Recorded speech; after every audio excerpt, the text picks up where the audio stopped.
Gut kag sa dili igsuon.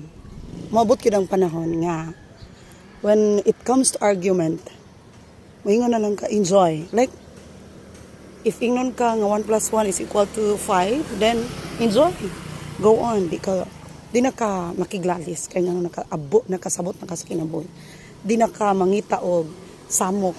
Di na ka maghatag og panahon anang mga para nimo useless mga nonsense nga mga butang, no?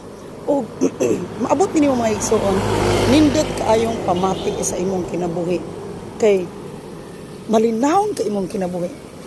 Bisan pag manghilabot na sila say mahitabuan na nila, dili ka manghilabot kay ngano malipayon naman ka sa imong kinabuhi, peaceful naman ka, kanang nakasabot na ka, you have grown up, nga nang kana bang na-reach na nimo ang maturity period na kasabot na ka sa kinabuhi nga mas nindot pa nga magpuyo nga malinawon kaysa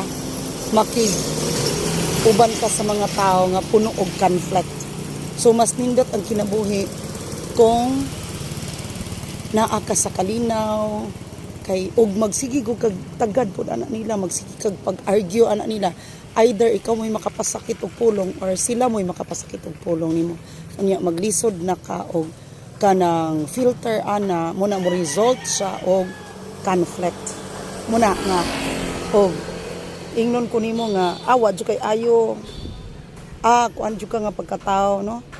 Wa kay kwenta bisag unsa pa isulti nimo di na gid ko makiglalis ana because I consider myself beautiful and I consider myself very blessed. No?